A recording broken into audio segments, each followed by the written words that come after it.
जागरण समारोह भाग 6 हॉल में माहौल और भी गर्मा गया। बुजुर्गों ने विशेष रूप से तेज नजर से देखा। एडम, इवान और लिली में से प्रत्येक ने रैंकों के साथ अपार क्षमता दिखाई थी, जिसमें महान शक्ति का वादा था। लेकिन और अधिक महत्वपूर्ण बात यह है कि बुजुर्ग बहुत खुश थे क्योंकि वे इन उच्च रैंकिंग के विशाल मूल्य को समझा, विशेष रूप से जब डंठल उच्च स्तर पर बढ़े।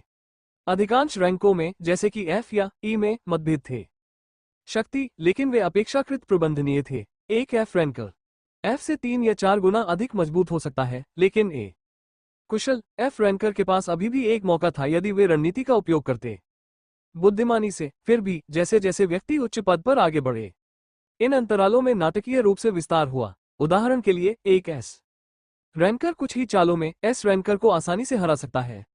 शक्ति में अंतर बहुत महत्वपूर्ण होने के साथ पर काबू पाने। एक बार जब योद्धा एसएस रैंक तक पहुंच गए तो यह असमानता सम थी। अधिक स्पष्ट, एक एसएस रैंकर 10 गुना अधिक हो सकता है एस रैंकर से अधिक शक्तिशाली, लेकिन सच्चा भेद जोड़ एसएस रैंक के साथ दिखाई दिए, जो बेहद मजबूत थे। एसएस की तुलना में ऐसा कहा गया था कि एक एकल जोड़ एसएस रैंकर पकड़ सकता है कम से कम 10 एसएस रैंकर्स के खिलाफ उनका अपना, उन्हें बनाना उनके कबीले या गुट के लिए अमूल्य संपत्ति। यह असमानता ही थी जिसके कारण बुजुर्गों ने जश्न मनाया।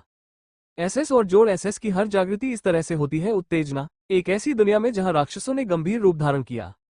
खतरा, ये उच्च पद केवल शक्तिशाली योद्धा नहीं थे, वे आवश्यक रक्षक थे, और उनमें से प्रत्येक राक्षसी प्रवृत्ति के बढ़ते ज्वार के विरुद्ध आशा का प्रतिनिधित्व किया।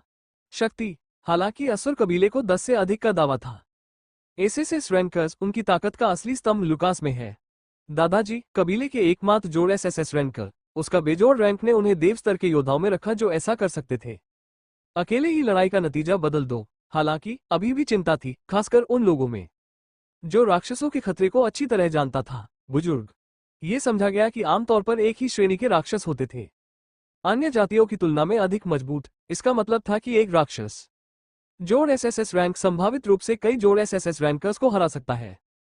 अन्य कुलों से ये शक्ति असंतुलन निरंतर था। चिंता करें, क्योंकि केवल कुछ ही देव स्तर के कुलों के पास एक भी है। एकल जोड़ एसएस रैंकर उन्हें अमूल्य बनाता है, लेकिन खतरनाक ढंग से अधिक संख्या में। स्वयं राक्षसों ने और भी बड़ा खतरा उत्पन्न किया, व्यक्तिगत ताकत से परे, ड्रैगन के विपरीत, जो थे राक्षस शक्तिशाली थे लेकिन उनके अहंकार से बाधित थे, सम्मान या अभिमान से मुक्त। वे अथक थे और निर्दयी, लक्ष्य प्राप्ति के लिए किसी भी आवश्यक तरीके का उपयोग करने को तैयार। विजय, इस सामरिक क्रूरता ने उन्हें दुर्जेय बना दिया। युद्ध में विरोधी, विशेषकर जब उनके साथ संयुक्त हो कच्ची ताकत।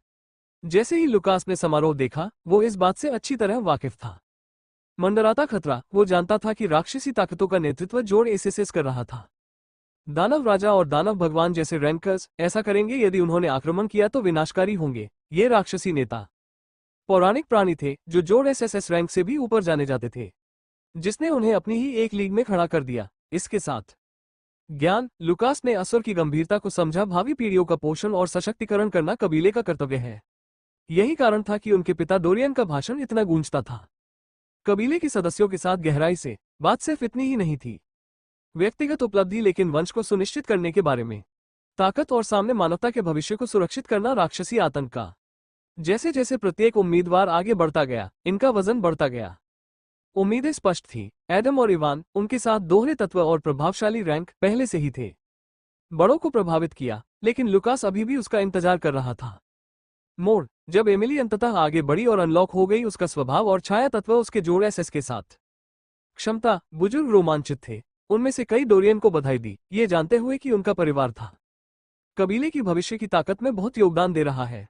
समारोह के रूप में लुकास के दिमाग में ये विचार दौड़ रहे थे। खुल गया। हालांकि वो बाहर से शांत दिखाई देते थे, फिर भी वो उस अंतर्निहित भय को नजरअंदाज नहीं कर सका जो उसके मन में बना हुआ था। दिल, 10 एसएस रैंकरों के साथ भी उनका कबीला असुरक्षित था। प्रत्येक उच्च श्रेणी की जागृति पर बड़ों की खुशी थी। असुर कबीले द्वारा उठाए गए भारी बोझ की याद दिलाते हैं, और लुकास को अपने पिछले जीवन में बताए गए भाग्य के बारे में पता चल गया। उपन्यास, वो मजबूती से खड़े होने के लिए पहले से कहीं अधिक दृढ़ संकल्पित था, न केवल अपने परिवार और कुल के लिए बल्कि मानवता के लिए भी।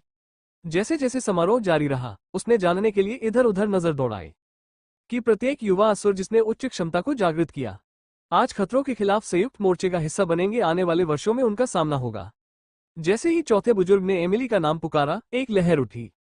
भीड़ में प्रत्याशा फैल गई। लुकास ने उसे देखा। बहन ने गहरी सांस लेते हुए कहा। उसकी नसें स्पष्ट थी लेकिन वह दृढ़ निश्चय अटल। वो सधे कदमों से आगे बढ़ी। आगे बढ़ते हुए उसकी नजर चमकती हुई विकिरण वाली गेंद पर केंद्रित हो गई। इससे उसकी मौलिक समानताएं उजागर होंगी। एमिली ने अपना हाथ गेंद पर रखा जो शुरू हो गया। एक नर्म स्पंदित प्रकाश बिखेरे कमरे में जैसे सन्नाटा छा गया। हर कोई सस्पेंस में इंतजार कर रहा था। फिर गेंद ने उत्सर्जित किया। शानदार चमक, उसके बाद रंगों में सूक्ष्म बदलाव। चौथे बुजुर्ग की आवाज सुनाई दी, घोषणा करते हुए, एमिली के पास है। प्रकृति, अग्नि और छाया के तत्वों को जागृत किया। हॉल में विस्मय और गर्व का मिश्रण फुसफुसाहट से भर गया। भीड़ में उत्साह व्याप्त हो गया। 3 तत्व और ऐसा अनोखा संयोजन, ये देखना दुर्लभ था। कोई 2 तत्व भी जगा दे, 3 तो क्या, और असुर कुल के बीच उनके कारण छाया की उम्मीद थी। रक्तरेखा फिर भी प्रकृति और अग्नि दोनों का एक साथ होना आवश्यक है। छाया एक असाधारण वरदान थी। जैसे ही वह आगे बढ़ी, एमिली का चेहरा एक शर्मीली मुस्कान से चमक उठा। दूसरी गेंद, वो जो उसे मापने के लिए बनाई गई थी, संभावना। ये गेंद एक जटिल नक्काशीदार जादू के ऊपर स्थापित है। वृत्त उज्ज्वल रूप से चमक रहा था, अव्यक्त को प्रकट करने के लिए तैयार था। उसके भीतर शक्ति। स्थिर सांस के साथ एमिली ने कहा, उस पर उसका हाथ। जादुई चक्र के रूप में ऊर्जा का अचानक उछाल आया। गेंद के नीचे स्पंदन हुआ। हॉल जीवंतता से भर गया, लगभग विद्युत ऊर्जा। फिर एक शक्तिशाली आवाज में चौथे बुजुर्ग ने घोषणा की, एमिली ने एक क्षमता को उजागर किया है। जोड़ एसएस का। एक संक्षिप्त क्षण के लिए हवा में सन्नाटा सा छा गया। उसकी उपलब्धि का महत्व समझ में आ गया। फिर संपूर्ण हॉल जयकारे से गूंज उठा। तालियों की गड़गड़ाहट गूंज उठी। छत कबीले के सदस्यों ने हार्दिक जश्न मनाया। उत्साह, उनकी आवाजें एक संयुक्त जयकार में मिल रही हैं। असुरों की जय हो। बड़ों ने एक दूसरे पर प्रसन्न दृष्टि डाली, जिससे उनकी खुशी साफ झलक रही थी। वे उसके जोड़ एसएस के गहन महत्व को समझते थे। रैंक, विशेष रूप से उभरते खतरे के सामने। राक्षस, उच्च पदों पर शक्ति में अंतर था संतोषजनक। एक जोड़ एसएस रैंकर एक एसएस से काफी अधिक मजबूत था। रैंकर निचले स्तर के कई विरोधियों का सामना करने में सक्षम। आसानी से रैंक करें। जैसे ही एमिली उन लोगों की श्रेणी में शामिल हो गई। उच्च क्षमता, वो एक मूल्यवान अतिरिक्त का प्रतिनिधित्व करती है। कबीले की ताकत। लुकास विस्मय और गर्व से देखता रहा जब उसकी बहन आनंद ले रही थी। भीड़ की प्रशंसा, वो जानता था कि यह कितना महत्वपूर्ण है, न केवल उनके परिवार के लिए बल्कि संपूर्ण असुर के लिए था। कबीला, एमिली ने उसकी ओर देखा और दृढ़ निश्चय के साथ सिर हिलाया। एक मौन वादा कि वो उसके साथ मजबूती से खड़ी रहेगी आने वाली लड़ाइयों में। जैसे ही तालियां फीकी पड़ने लगी, चौथे बुजुर्ग ने अपनी तालियां उठाई। हाथ चुप रहने का आह्वान कर रहे हैं। उनकी आवाज गूंज उठी। हॉल, असुर कबीला आज गौरवान्वित है। हमारे युवा स्वयं को हमारी विरासत का सच्चा उत्तराधिकारी साबित कर रहे हैं। होने देना, हम समारोह जारी रखते हैं। एमिली, बहुत बढ़िया। इसके साथ समारोह जारी रहा, लेकिन ऊर्जा बनी रही। कमरा विद्युतमय था। आशा और वादे से भरपूर एक नई पीढ़ी किसी भी खतरे का सामना करने के लिए तैयार है। आगे